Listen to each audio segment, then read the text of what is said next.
All right, guys. So today we're going to work on the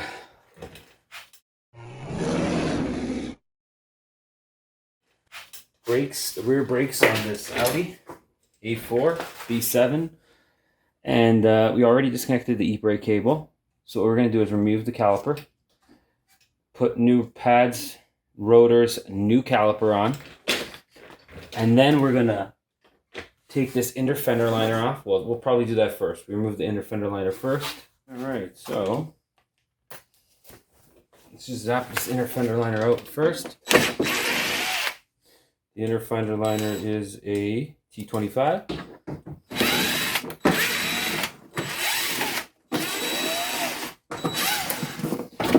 To pull this back.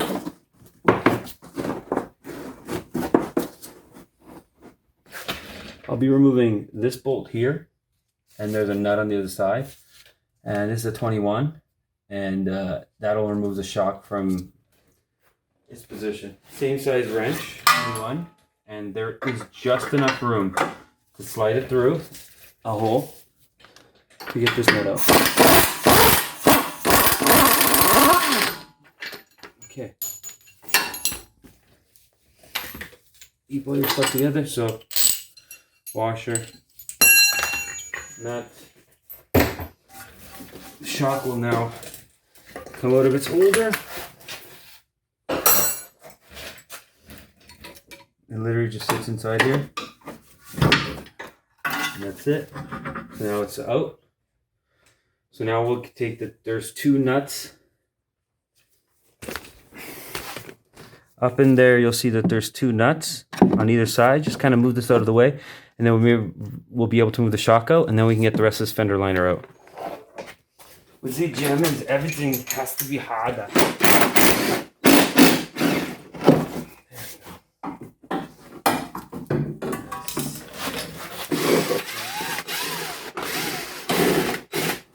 be a lot of grip in here. 17 years. Fucking dust. So another thing we need to do, because we are doing the line, because it has a tear in it right there, it's torn, we have to remove this clip, and then we have to, I guess, disconnect that line somehow. So what I'm gonna do, I'm just gonna clean off some of the rust there, so we get a better idea of what we're working with. Just let it do its magic for a bit while we work on brakes. To remove the caliper bolt, just the caliper bolt on this, you got to take out the ebrake cable, because the cable sits right in front of the bolt, which is, you know, a great design. So we'll remove the caliper first. So it's a 13 millimeter pliers, and just hold them there while you. There's one. Okay. Caliper should come out now. Like I said, we will work on that, on this. Just not at this moment. Okay, so we're gonna pop out the pads. So the reason we're doing these brakes is the pads are all scored. There's the inside one. Look,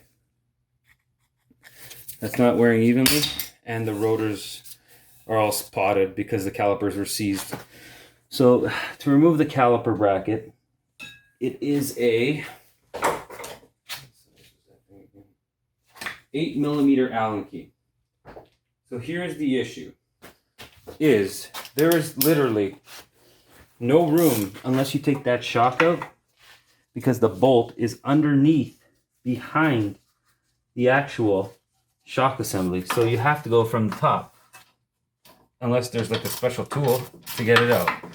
So removing the shock is the easiest way to do these brakes, go figure. Keep in mind, there is a long and a short bolt. So this is the long one on the bottom, and the short one is on the top, and it's just above it. There's the caliper bracket. Like I said, the bolts are not the same length. two different sizes. The short one goes on the top. To remove that, it is a 230. Remove that.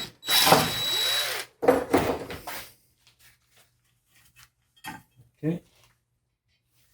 So as you can see, look, as you can see the rotor, see those spots? That's from the car sitting a long time, and possibly because the caliper is seizing up. Could be bad. So now we're going to clean up the surface of the hub before we put a new our new rotor on.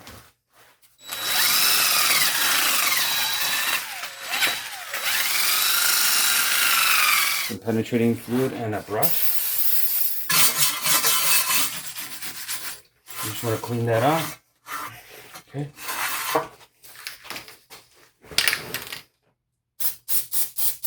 Little copper anti-seize.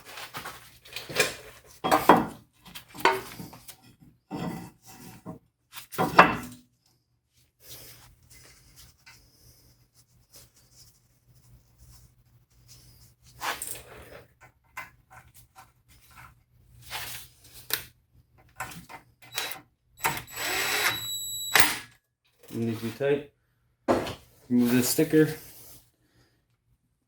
Not removing the sticker would cause like your wheel to mount weird because the sticker thickness is higher. So just remove that sticker. Okay.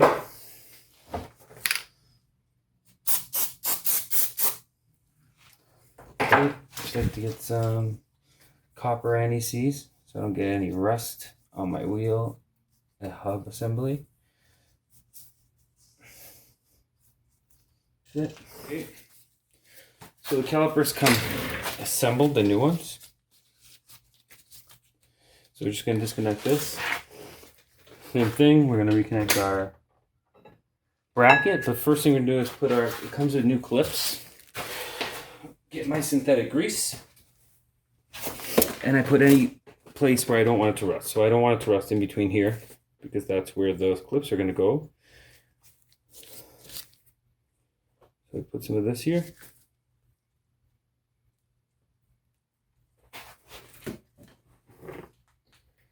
Now I put the shims on. I'm assuming both sides are the same.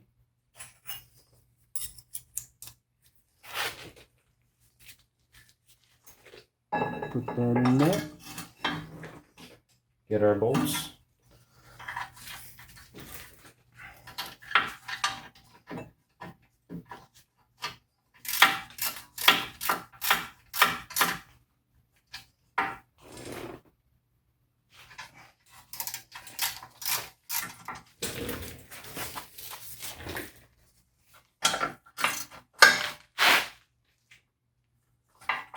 Okay, so I'm just doing this hand tight, like I'm not over tightening it. Okay, let's get our new pads.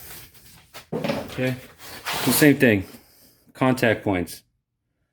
There are your contact points of the pad in the back. So that is where I apply my grease. So let's see how they fit in here. Oh, I like nice buttery. Okay, same thing, contact points. Especially for you who live in northern climates with salt on the roads in the winter, you should be checking these every 2 years and servicing them if you want to get the most out of your brakes. Okay, now we get our caliper. We connect it.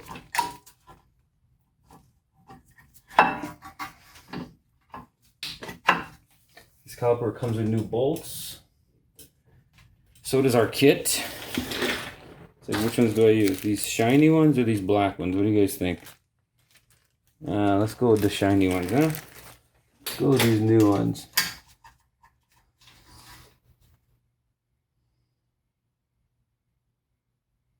I might be better suited to connect my line with this off.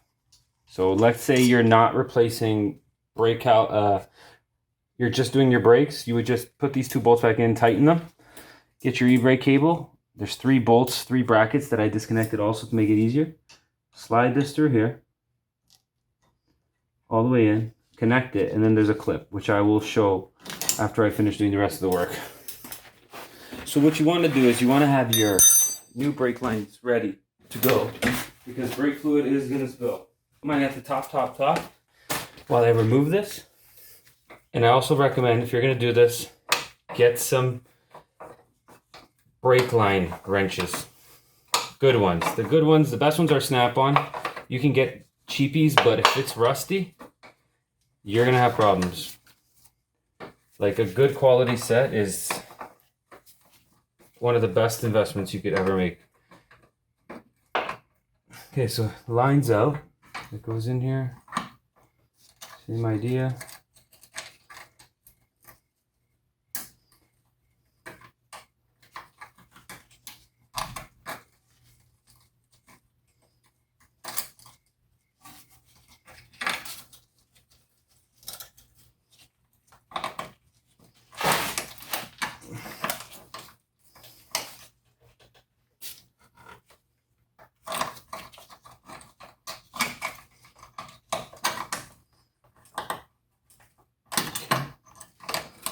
So just make sure these lines go on straight.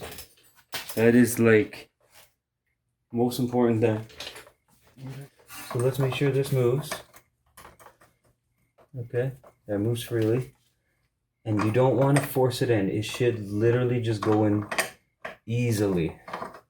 So now we should start dripping down here.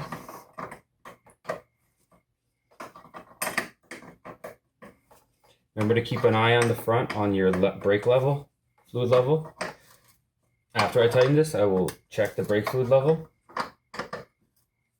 Okay, so it's tight, not fully tight. Okay. So we tighten it up nicely now. These are our 2 wrenches. Okay, so we're gonna hold the bottom, grab the top, tighten this up. Okay, looks tight. Okay, grab your new caliper, which is right here. So grab our new caliper. As you can see, it comes with new washers. Those are the new copper washers. Always put new washers whenever you take brake lines out because they are crushable. They're one-time use. A lot of people reuse them. You should never reuse them. You can, but if you have a brake leak, don't complain. Because it's your fault. Because you didn't go buy a washer that costs a few cents. Literally.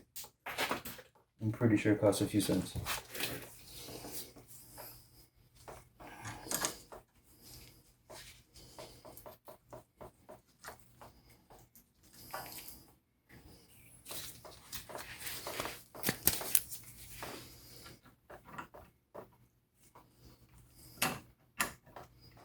You can attach your new caliper line, your new brake hose. Should slide in nicely in here. God, this is fucked up to do with it not connected. Oh my God. This thing even going in. I think we got it.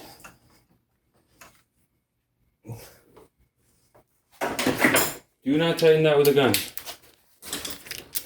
Do it with your wrench. You do not want any brake fluid on this, on the brakes. So clean off all the brake fluid.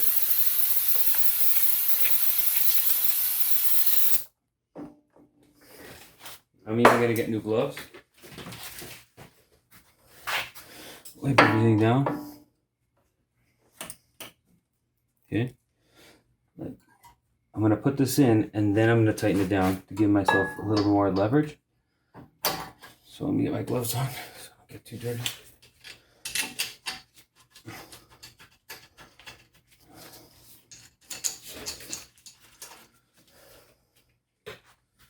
Remember the 13 mil? See how there's no room to do this? Like you need a swivel. So the best thing to do is thread them in by hand and use a 13 millimeter wrench, which is what I'm gonna do.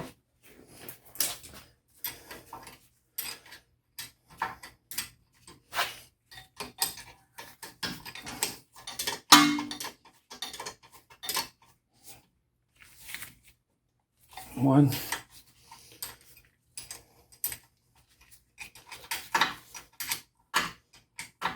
See how it's spinning? So just try and hold the pin so it doesn't do that.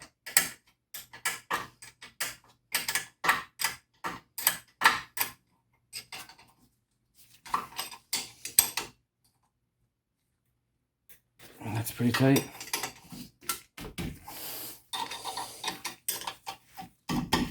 All right. Now we get our 13 millimeter again, and we're going to tighten up the brake line. It is actually just behind here. So don't reef on it, but you'll just feel, because it's a compressible washer, so you'll kind of just feel it compressing. So that's what we want to do. We want to feel the compression of the washers. And remember, it's one washer on one side of the banjo bolt and one on the other, and then the bolt goes through. So I'm fairly confident this will not leak. Now we will tighten the top one once more. 14. This might be 15. The OEM one is actually 16. So you put this one here like this, and then you get your 10 millimeter line wrench. You put it on the top, and you're gonna tighten this. And that's good. And what keeps it from moving up and down is this clip here, which you should replace. I didn't. I wish I had bought new ones. But all you're gonna do is, these tabs should go above this. So that's what I'm gonna do. I'm gonna try to force this tab up and bend it back somehow. There. And then I'll squeeze these in. Thank you there. So there. So that will prevent it from rattling. I think this is actually called an anti-rattle clip. So there. Now this will not rattle. See, it just has this thing in here. It just doesn't move at all. There. That's how it goes. But I think it was so rotted and rusty. That's why it was really hard to remove. So I'm just gonna tweak this a bit more. There. Oh yeah, that's nice and tight. Okay, so now we're done. We are done. This is how you do pads, rotors, rear brake line, and a caliper on an Audi A4 B7. These are 288 millimeter rear rotors. There are different size rotors. That's why I recommend removing the rotor and measuring point to point. So to remove these, to do these brakes properly, I would remove the shock, at least the bottom, to get to the caliper bolts easily. And that'll make the whole job a ton easier. So right now we're gonna reattach our ebrake cable, which we removed earlier. So let's get a better shot of that so you guys can all see. So this pretty much goes through here. And now this should be like super tight because we actually connected it inside now. So this might not be as easy as, oh, maybe it is. So boom, there, it's connected. And now there's a clip that goes in here, the one that I broke. But it's okay, folks, because I went to the junkyard and I got this. So now we'll put the new one in. I got these at the junkyard. I didn't even pay for them, I just put them in my pocket. Don't tell anyone. So I'm gonna spray some pretty much undercoating on it just to keep it from rusting, because this area is rusty. And then this slides in like so. So you would pretty much hammer that in, I guess.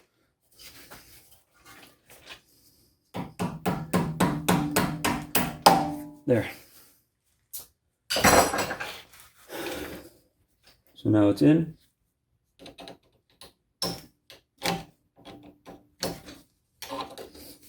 I prefer it to be more. There we go. Nice. So now our ebrake cable should work.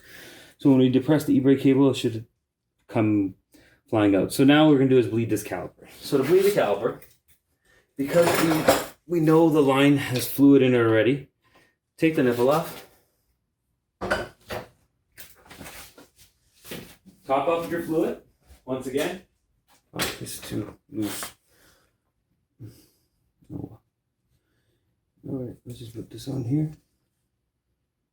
All right, so all you want to do is get your liner. So remember, the size of the bleeder screw can vary depending on caliper manufacturer, OEM. They're all different. They're not going to be the same. So this one just happens to be a 11 millimeter. So it's got an 11 millimeter bleeder. So all you do is open it. And now we just leave it. It's going to gravity bleed. So give it 2 twists. Okay? And this will bleed just by the force of gravity. It'll take a while, but it will bleed. See, there it is, filling up. And because we do have a little bit of an arc, that'll help us get rid of more air. And if you guys can see in the brake line better. I don't know if you can see in, but you'll see there's bubbles. And when we see no bubbles and the fluid's clean, then this side is, we're done bleeding this side.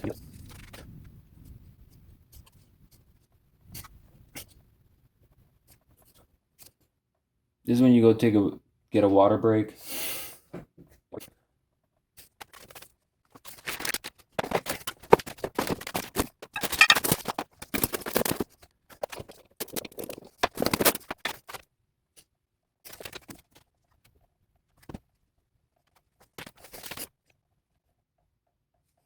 Okay, check it out, guys.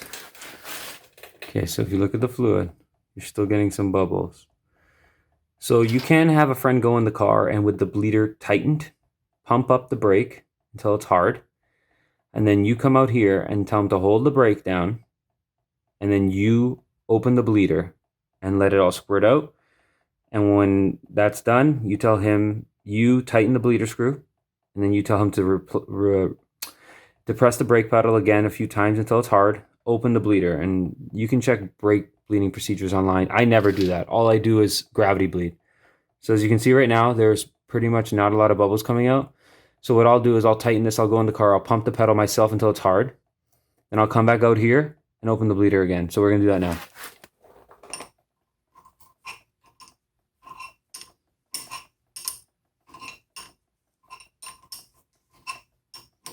The bleeder's tight.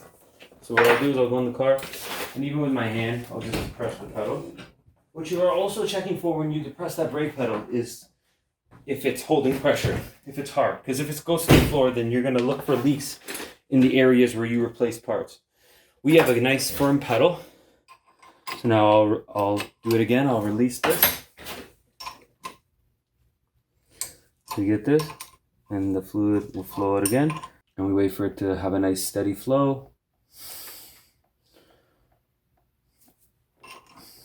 So pretty much you just do that a few times until you get a steady flow with no bubbles. Or if you honestly, if you do like it for like 5 to 10 minutes each side, topping up the brake fluid in front, you'll be fine. You could put everything back together. Go for a test drive after you do the other side, which we'll do soon. And then you should be done. I'm going to go get a glass of water, and for now we're done. Thanks for watching, guys.